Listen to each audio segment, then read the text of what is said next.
Hello and welcome back, and let's be honest, it's the one you guys have requested previously on other videos. We've got Will from Spacerex back. Hello, Will. Welcome back to the channel. Hello. He's back with his soft baritone voice, and we are going to talk about the big one. I'm going to talk to him about QNAP, because let's be honest, we talk about QNAP on this channel quite a lot, but over on Spacerex's platform there, QNAP doesn't really get much of a look in, and I think there's lots of reasons for that, something we'll talk about later on. But in the course of this video, I'm going to give Will I've never known Will Spacer, I'm just going to say Will. I'm going to give you 5 reasons why I think people should give QNAP a chance and look at their products. I'm not necessarily saying we forgive them. I'm definitely not saying that they are perfect. Good Lord, no. But in this video, I'm going to talk to you and give you 5 reasons why I think people can at least consider it for a home lab, for a hobby, and in some cases, for some certain user flows, actually their primary data source there. But before I go any further, if I say to you QNAP, if I say to you, would you get a QNAP? What are the reasons for and against? But mainly against, let's be honest.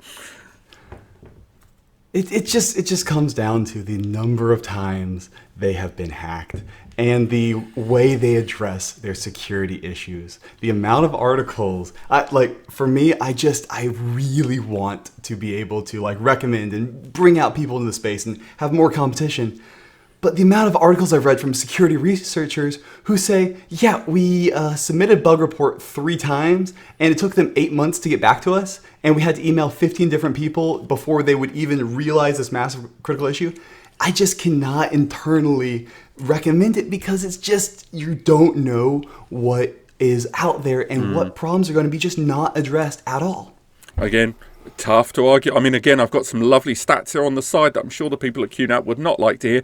I mean, again, this is from a little while ago, but in 15 to 16 months since the Deadbolt, let's face it, that was the big one. Or there was QSnatch, and there was a few other vulnerabilities. And fair play to them, they are not the only ones that have ever been affected by ransomware attacks or targeted malware attacks. You know, the WD Cyber incident recently, and their whole kind of malware shut format attack. TerraMaster and Acerstore got hit as well. Even Synology, coming up on close to a decade ago, were hit by Synolocker. So QNAP aren't the only ones that are targeted, but you're right, it is the response to that. Everything from hard-coded, I'm reading my notes, hard-coded weaknesses that were found in some of their apps, which is a big no-no.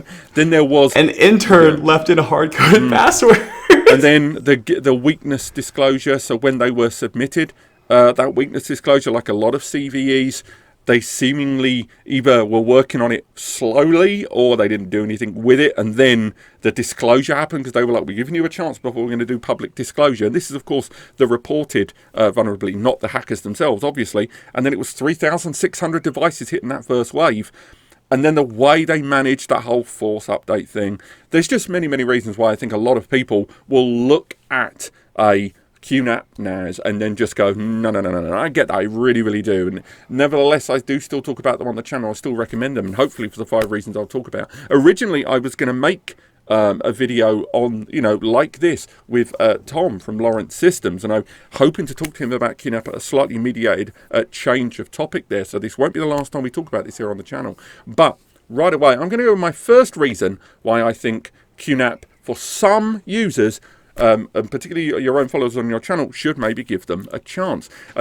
Try them out in their home labs, and that would be the sheer hardware value. I think a lot of users would have to struggle to disagree with whether it is a $200 box or a $2,500 box. The level of pre-made server hardware is really tough to find elsewhere outside of an AliExpress model. We're talking PCIe Gen 4 systems there with 7 to 8,000 bandwidth, M2 NVMEs and stuff. We're talking U.2 flash systems. We are talking Thunderbolt systems. We are talking hardware that is just not findable elsewhere outside of build it yourself or going real high-end NetApp level EMC type stuff. And that is definitely one of those points that is super hard to argue with, except the one thing is the vast majority of people don't see a difference on the back end. I mean, running basically the maximum SMB can really effectively do, unless you're doing SMB over RDMA, which is not actually on Linux yet. is basically 2.5 gigabytes per second. And you don't need U.2 massive NVMe banks for that, because fundamentally the protocol is just not there yet. The thing is, there's a lot of upgrades that, like, yeah, they've got really powerful CPUs. When do you ever actually run into a CPU bottleneck on most systems? Because really what you need is fast storage and just reliable stuff, not necessarily having like that crazy high stat pages that, in my opinion, honestly don't paint the entire picture versus what can be a lot more effective and useful.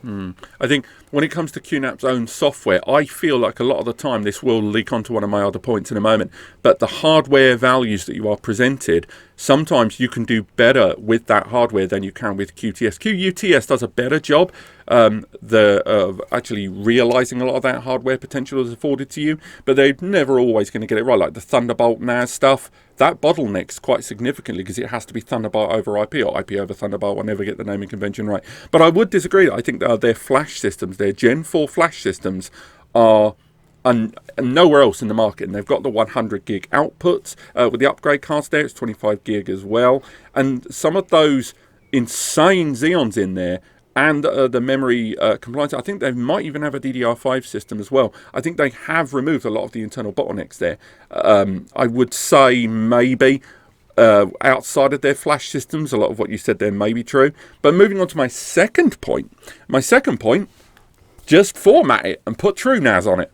Because let's be honest, best use for TrueNAS best use for QNAP box. Because I've made videos on this before, and I've mentioned this in other videos as well, and I will address this again.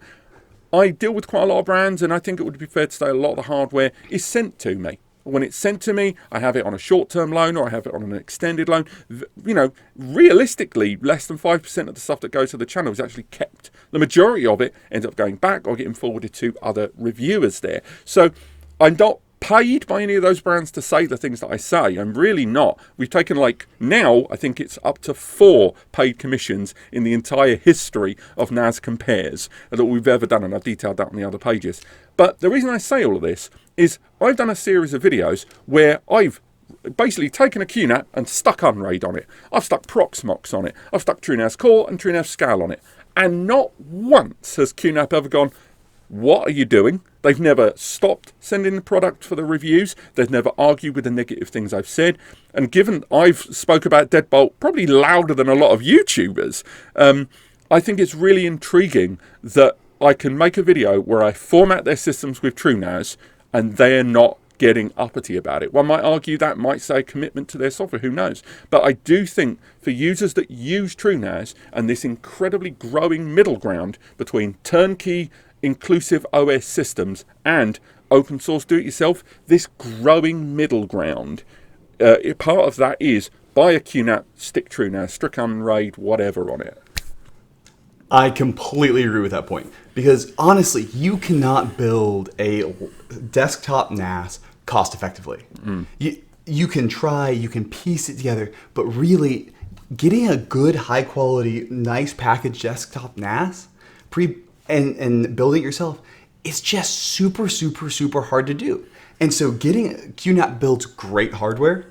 And so being able to take that and just remove any of those risks that you're worried about is a phenomenal application for them. Just because then you know, okay, TrueNAS, it does not have all those cloud features. It is not designed for that enterprise like Google Cloud replacement. But you know it's secure, you know it's safe, and those features are really what get you in trouble is because you're opening up to the internet. You're adding in all these extra things, and that's where you end up with vulnerabilities. But when you just have a lockdown system like TrueNAS is, if you want to throw Nextcloud on there, great, now you've got that system, but it's not directly tied into the overall operating system of the NAS. So again, I think there is definitely a burgeoning and growing market for people buying these. Again, I've done a few videos on Asustar and TerraMaster as well, and between all of them, the TerraMaster videos of people buying a TerraMaster NAS and then sticking, ZFS TrueNAS on it, or one of those, or even Unraid as well. They make even more sense because they're even lower in price, but then some of the hardware spec dips. You don't have the range of CPUs. But on to my third point. And this kind of carries on with the subject of hardware about why I think people should, give QNAP a second glance. And that is compatibility. you're not going to find many platforms that are so wide in their compatibility of third-party hardware and still remain within the warranty. This is something we talked about in previous videos, independently and together on Zoom. Synology's stance on compatibility and support is something of a tightrope, and I think that's a polite way to say what we've talked about in other videos. But in terms of PCIe upgradability on QNAP platform, the SSD pool and their QuTS system as well, a lovely innovation there. Hard drive, there's never been anything to do with hard drive limitations in terms of support. Graphics cards, Google TPU, AI supported add-ons, $30, you've got AI surveillance. You haven't got to spend $2,000 on a box, you spend $30 on an M2 upgrade. And it's on the QNAP platform, there is a wide degree of that third-party support. Some might say to their detriment occasionally, but there's definitely a feeling on the QNAP platform of a broader and more open compatibility and trying to support arguably sometimes too many people at once. But I do think that has to at least be given them as a benefit, if not to their credit. You absolutely have to do that, but at the same time, you end up adding all this stuff, and then why not just build it yourself? When you can just throw in a bunch, you buy a computer case and throw in a bunch of hard drives on these really versions where you want to be able to customize it, it becomes pretty easy to just say, all right, instead of having to deal with this little form factor, let's just go get a big old PC case with 24 internal hard drive slots in it and just start slotting stuff in there. And that way you don't have to worry about all these restrictions on any of the hardware. You've got way more PCIe buses, and it is truly upgradable, and you also don't have to be married to any one OS and worry about X, Y, and Z occurring. Instead, you've just got this system, and it is totally upgradable for yourself, and that is that true full unlock where you can throw anything else under the sun you want in there and figure out how to make it work.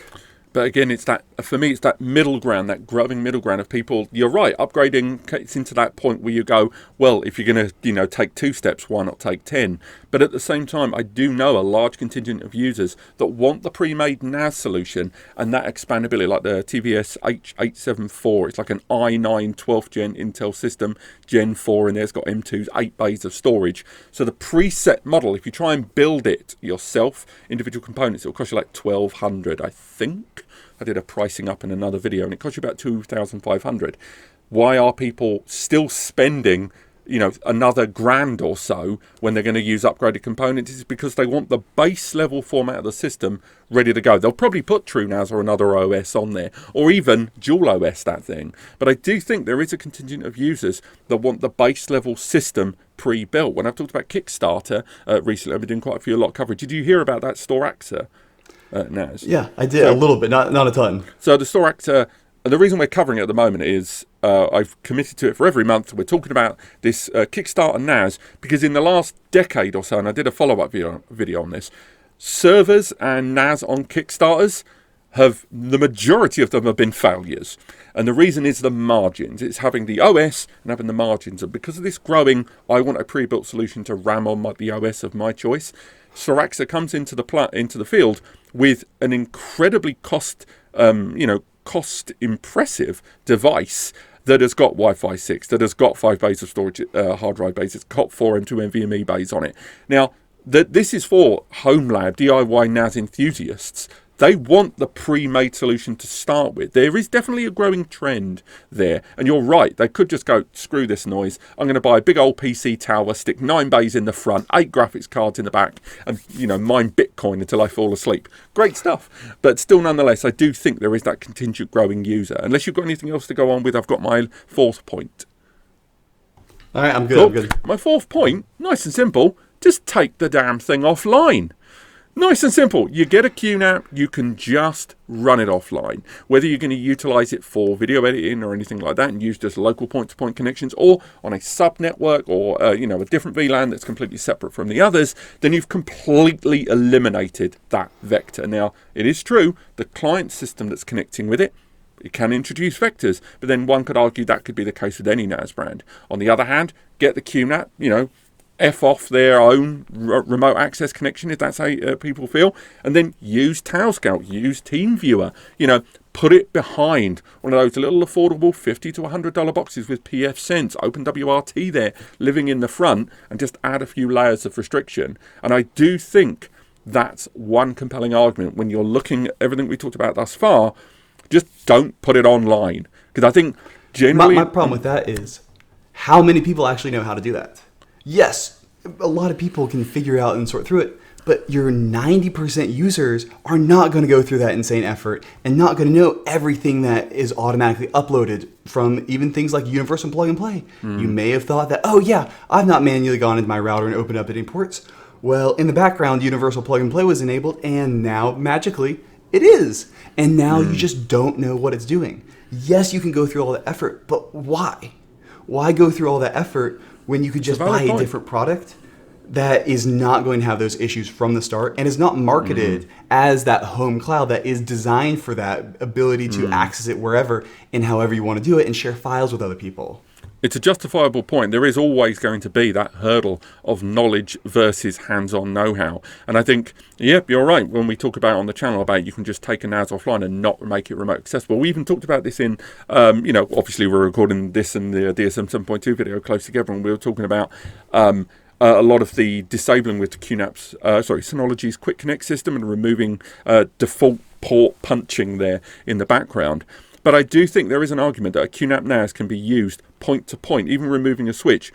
But, of course, as you say, will always be a technical hurdle on that one. Which leads me to my fifth point, when we move slightly away from technical hurdles, people with a little bit more knowledge that still want to use local. QNAP's QuTS platform is, for me, one of the most fully featured ZFS platforms out there. Their QuTS, they've tried to integrate a lot of that know-how and the UI of QuTS, which they have improved in 5. In the 5.1 beta, one of the things I said in my review was, this is what I wanted 5 to be in terms of presentation. And I really like TrueNAS. I run a TrueNAS at the office, not here. But from there are more apps and more integration of third-party apps as well outside of the TrueNAS marketplace. What's that called again? I was trying to remember. It went through funding. It's your jails is what they've got on TrueNAS Core, and then there was a new app center there. Tom from Light Systems was telling me about. I can't remember what it's called, but it was like a funded project to get as many of these third-party apps on there integrated into TrueNAS, but it's not there yet. I think they've just got them as apps in catalogs. Oh, no, there was another service. Someone in the comments is going to tell me, and it's really bugging me that I can't. It's on the tip of my tongue. But it was like a new improved app marketplace for TrueNAS, and it's really annoying. But I would say with using the QNAP QuTS platform, yes, it doesn't have the jail structure and the separation structure of TrueNAS, one of its most appealing factors there. But what it does have is ZFS. What it does have is more integrated applications available to you, and not just the homebrew community, but verified ones. On top of that, a much easier GUI to utilize within QuTS versus TrueNAS. TrueNAS can be fantastically intimidating to the novice. Even the mid-range amateur, it can be something of an uphill struggle. Then you've got things like, TrueCharts. Just remembered it. TrueCharts. Okay, yeah. I got there. There are more first-party apps and client applications for all of your devices available for QNAP and QuTS over the likes of ZFS, where you have to use pre-existing third-party ones there. So there is going to be the leaning on their own rhetoric towards security and build. Then you've got the virtual machine marketplace within the QNAP there, where, yes, you can use your own existing VM, or you can go to their VM marketplace, which has everything from Windows to Ubuntu VMs that you can download. Windows Storage Server, I believe, is on there as well. Not Storage Server, just Windows Server. Then you've got Zabbix, you've got pfSense and stuff like that.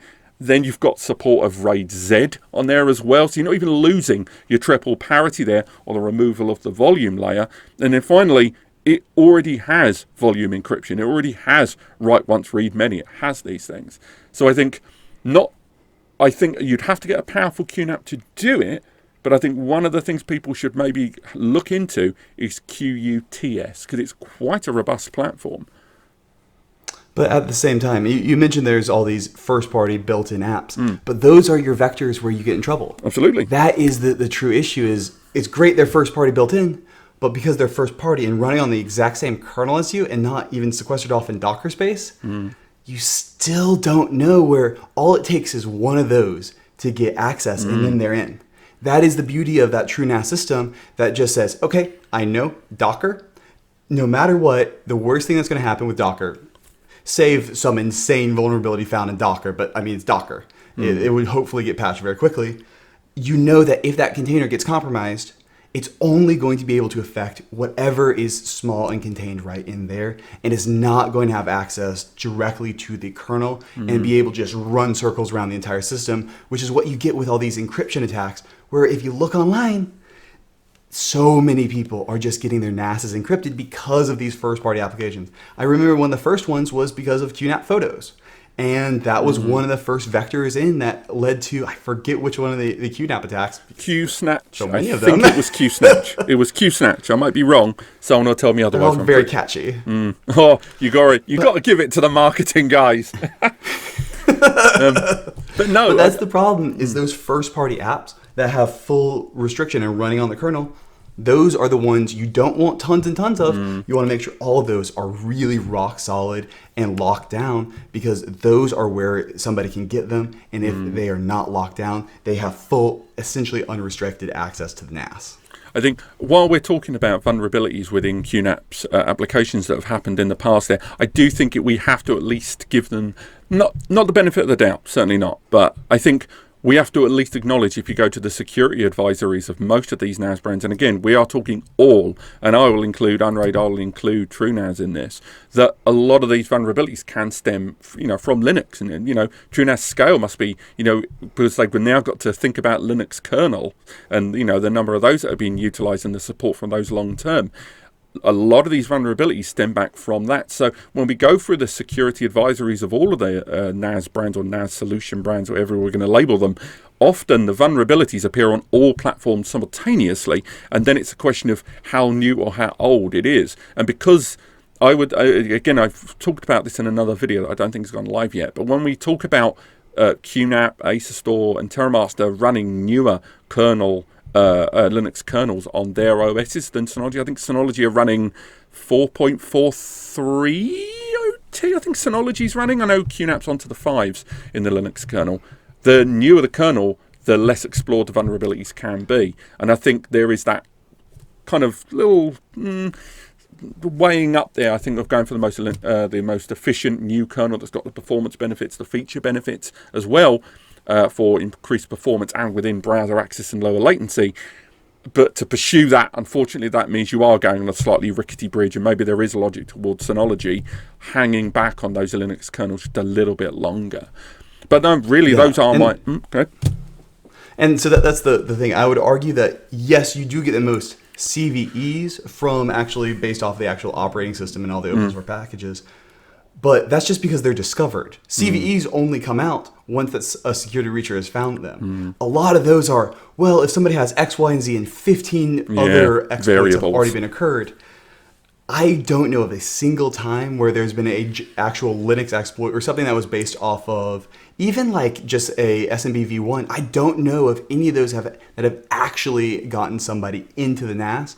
I think all of the major attacks have actually come from vulnerabilities within a developed package that is not a directly open source package, just plug and play.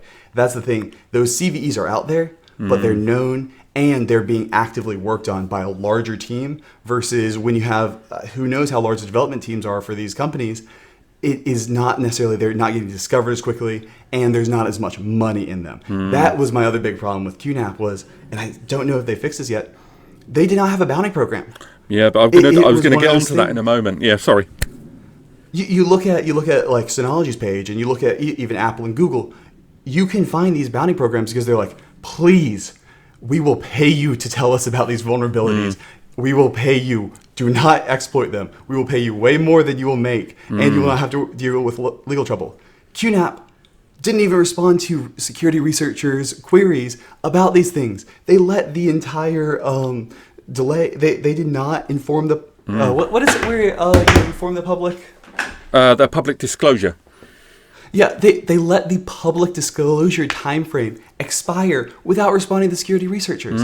It is just a company culture and the core that they do not care about this. And that is one of the important things that I would have to see QNAP have is a well-funded bounty program that's really out there, because a lot of people would probably much rather take $10,000 to $15,000 of guaranteed cash rather than hope you can exploit a good ransomware attack and then worry about legal trouble. So it's just one of those things where having that and having a very good way to find these vulnerabilities and mitigate them is something that I just do not see QNAP doing. Well, this is why I didn't add this as one of my points, because I genuinely didn't see this as a viable point of one of my 5, but it was one of my ancillaries, and that is they do have a bounty program now. They've added one now. They've got they're doing more pen testing. They've changed a lot of the user interface of their control panel and a lot of the defaults that the system has straight off of boot. A lot of the choices that you can make and install things. People are warned quite significantly now at multiple stages throughout the process before they do the things that open up either the port or just make the system insecure. The reason it didn't make my top 5 is this is reactive. They're great to see, and I am really pleased to see them, and I talk about them in other videos, but I always add on the disclaimer that it's reactive. I'm glad they've got a bounty program. I'm glad, I want them to go one step more and do a Synology and, do some sponsorship at Pwn to Own, like Synology do every year. Again, masterstroke, not just from PR but a security perspective by Synology, and QNAP aren't doing that. So as much as I'm going to name all of those things that they're doing at the moment for security in this video, I'm not going to give them credence for it, unlike the other 5 points, because these are reactive. They are almost PR damage control. The fact that they've done it, again, do that, have nothing go wrong, minimum a decade, 7 years at a pinch, then I will happily say you are as bulletproof as anyone else. But because these are reactive points, there's no longevity in what we can look at and go, yes, you're doing it right. So although I'm not going to make them as one of the 5, I do think it's worthy of note that they have done things, but as it's reactive, I'm not prepared to give them the full credence for that. And I'm sure someone in the comments will either correct me or, tell us something we're right or wrong on there. Because I think we can both agree that most NAS brand platforms, be it from the software or the hardware integrated of both, and we include all of them here, a lot of the time, the biggest opening the vulnerability, an intruder can take will in most cases be caused by the user, not the brand, which I think why it hurts so much when brands do it. But for yourself, have you ever come across an example of a NAS that you've set up for someone, or you've gone to visit their setup and go, Jesus, how have you not been hacked? Yeah, I have had a guy who did not understand port forwarding, and so he somehow forwarded every single port from 1 to 65,000 to his NAS. And I get in there, and I'm like, hold on, what are all of these things? How are people trying to get in via SMB v1? And luckily, it was actually like, it was a Synology. Actually, everything was fine. Like, there, nothing was exploited. It was like, how have you not been hacked right now? And it's just one of those things where it is insane what the users will do, especially because it's difficult. Port forwarding is not easy. And so there's that balance line where you come across in forums and people are like, oh, you just open up X, Y, and Z port. And if you don't really know that, that's really hard to do. And I definitely agree with you. In a lot of cases, you cannot blame it when the users are the ones who screw up. If a user opens up their NAS to the internet and they have the default admin username and password on there, that is up to them. And that's I think that was actually the 2012 or 13 attack on Synology, was people were just updating and they were like, oh, hey, look, I can add it to the internet. And they had admin on there. And that's the thing that's just like, yeah, you can't really fix that too easily. But having just those core things, I completely agree with you. If we can go and QNAP, I really want them to do great because they do have such good hardware for all that stuff. I do think a lot of times their hardware is great in a spec sheet, but not necessarily like putting all of the eggs in the right basket of like what to invest in. But it is one of those things where it's like, please, you have such potential. If you only pushed a little bit further, it would be phenomenal. And I want to rant about QNAP switches at the end of this video, by the way. Okay, we'll get on to that in just a moment. I'm really looking forward to that as well. But no, when it comes, I think with QNAP, if I said to you, but just before you get on to switches, what does QNAP have to do you think, to wash the stain of Deadbolt and ransomware? Because for me, just real quick, something I've mentioned in other videos, they need to if people are going to use their systems in an open manner, and we're going to give you a system that you can do X, Y, Z, you can do what the hell you want. They need to make sure their updates are regimented then. You can't just ignore 3 years of updates.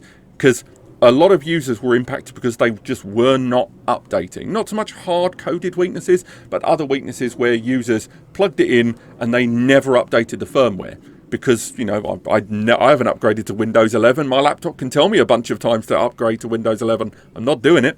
Not for a while. So I can understand the methodology and, the way people don't immediately upgrade. But if you're going to be introducing attack vectors, there should be a minimum threshold for updates, other than, obviously, everything else I've discussed. So for you, what would QNAP have to do for you to think twice? So absolutely, I agree with that.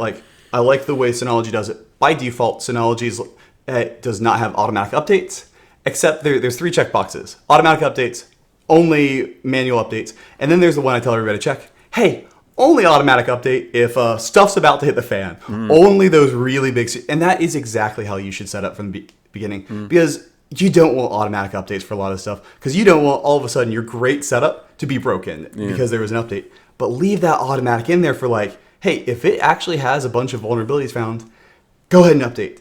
The thing I really want to see, and unfortunately it's just going to take time, is I want to see them really change their company culture. That's the biggest problem, is it's not just the fact that it happened. Maybe 2 times is unlucky, maybe 3 times is extra unlucky, but the core company culture you hear out of, where it's interns leaving hard-coded passwords, all the way to security researchers not getting replies, that is the core company culture that you just stems from who knows how many other vulnerabilities there are out there. And that is just what's going to take, is really a shift of company culture, where you kind of have 2 different options, in my opinion. You can either stop selling it as a cloud. If you had this as a local device, 99.9% of attacks would not have happened, because crazy stuff would have had to happen. A computer on the network would already have had to be compromised, or somebody comes in with a laptop. Those are things that, it sucks that happens, but it's so specific and so rare compared to when you have it as your personal cloud. Now you actually have to really sell that security. And especially, they could just integrate with something like NextCloud. NextCloud is open source. They could just have a one-click solution into NextCloud, and then they don't have to deal with all the security. They can let somebody else deal with it and be able to inherit all of that stuff. That's what TrueNAS does. And that's what's solid about it, and it really lets you be protected, is you're either going to have to go the Synology route, where you really work hard to make sure it is tight with security. I mean, even it broke DSM-7. A lot of packages like Plex broke the upgraded DSM-7 because Synology said, no, I don't want all these third-party packages having extra control over the NAS. And I mean, to ramble on further, I'm pretty sure LastPass was hacked because of a vulnerability within Plex on a guy's computer.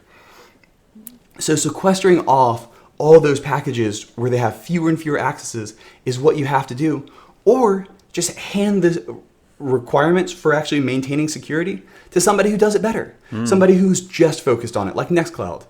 Those are the 2 paths I could see them going down, because you just have to choose one of them and really commit to it, and not have these packages that are like, oh, we could do this, and not spend the money and the time to make sure it is very secure, which is just the core of the problem, in my opinion. Again, can't disagree with you, man. I think a lot, like, they have integrated updates to their update, ironically, the way it's presented for just core security fixes there. I would say I would like it if they presumably, say they went to the likes of Tailscale and just said, right, we're going to integrate a point-to-point VPN system tunnel. But I think their barrier that they would have to swallow at this point would have to basically EOL the whole of their remote QNAP cloud system, and there'll be a lot of other users going, well, I'm still using it. And I think they would have to be prepared to hack off a lot of people, as well as absorb the cost, while moving over, in that interim in the middle, over to something like a third-party client like Tailscale there. And even then, that would be them having to put their hands up and going, yeah, we done effed up. But whether, as you say, with the company culture, that would have to be a different thing. But just before we go, you said you wanted to talk about QNAP switches. Go on. The amount of times... So QNAP makes 10 gig switches cheaper than anybody, and very powerful switches. I'm pretty sure they have a QNAP in a switch. They actually have a QNAP the NAS combo one, built into the a Guardian, switch. I love the experiment, love the stuff out there. I have had more issues with those switches just from a hardware and compatibility perspective than anything else. the number of times I am trying to figure out a weird performance hiccup, and it turns out that they have one of those QNAP switches. It has just been so many times. That is one issue I've had with QNAP is and I love it because they're very adventurous. They're down to build anything, but they don't support the products a lot of time. And so there's just these weird issues, and they'll ship out these products where a lot of them will work, and then some of them just will not. And so that is kind of my big issue as well that I want to add in there, is there's awesome that they've got all these options, but in a sense you need to kind of focus down and make sure the products you are shipping out are really solid, because you can have more issues, and it would have been more cost effective to just buy the thing that's slightly more expensive rather than buy something that may cause issues, especially long stemming issues that really hurt performance, and you have to debug for hours and hours and hours, where you could have just spent an extra $100 and gotten something that just was plug and play. It reminded me quite a lot of when Synology kind of really pushed into this router market. And it's one of those things where they've released, say, their SRM system, which doesn't receive anywhere near the number of feature updates that it should for such, I would say, an impressive arm of their business model there. And I hope they put more strength behind their cameras as they start rolling out. But with SRM, when they rolled out their latest, biggest SRM update, I think one of the features was VLANs. And this was in 2022. VLANs. 2022. Like, shocking. What? What do you mean you didn't have it to start with? And it was lots of stuff like that. And they've got that incredible profile package there. That's not Safe Search. I can't remember what it's called. When every user's got profiles and shit. And that's really, really good. That wonderful package for their routers. But outside of that, the majority of the things they offer on their router packages are incredibly pedestrian. Why? As you say, they have trebled down on keeping that platform lock and key. So I think there's always going to be this thing when people are outside the bubble, myself included, probably more than a lot of users, who are going to want feature-rich or experimentation, but then unfortunately, there'll be knobber YouTubers like me who will sometimes talk about these products, and there'll be people that kind of go, well, it sounds like it's doable, and then they'll run that system in an unsecure fashion or be unaware of the risk. Because if I had to go through every single risk in every single video of potential, whether it is brand specific or general, the videos would be 3 hours long, and I wouldn't get to open the box for the first 2 hours. So it's one of those unfortunate blind spots in technical knowledge and in technical danger, I think, which unfortunately we're always going to have to live with. But still, I'm not going to remove any of the blame or any of the culpability from QNAP on those. But I think what I've enjoyed about this video is just talking about QNAP in an abstract, parallel way, which I think is always interesting to do. I mean, again, maybe we'll have to do a follow-up video to this one when we talk about Acer Store and TerraMaster and other brands like that, or we just get straight down to business with TrueNAS. That'll be interesting to see. But apart from that, thank you so much for joining us on the channel once again. You can hire Spacerex. He's on everything, and he's linked below in a million squillion different links, which I've put down there in the description. Let us know what you guys think. Did you buy a QNAP, and do you agree or disagree? Maybe you were hit by ransomware. Maybe your Synology loud and proud, and a lot of the reasons you've heard today emulate your feelings, but you've got ones to add. Have you got anything else you want to add just before we call it a day? I think I'm just going to be worried about everybody ripping me apart for not liking QNAP. Oh, welcome to the world. You can please one person, but the other 9 will beat you to a stain. Thank you so much. Absolutely. Have a great time. Thank you for having me on. All right. Have a great week, everyone, and we'll see you next time.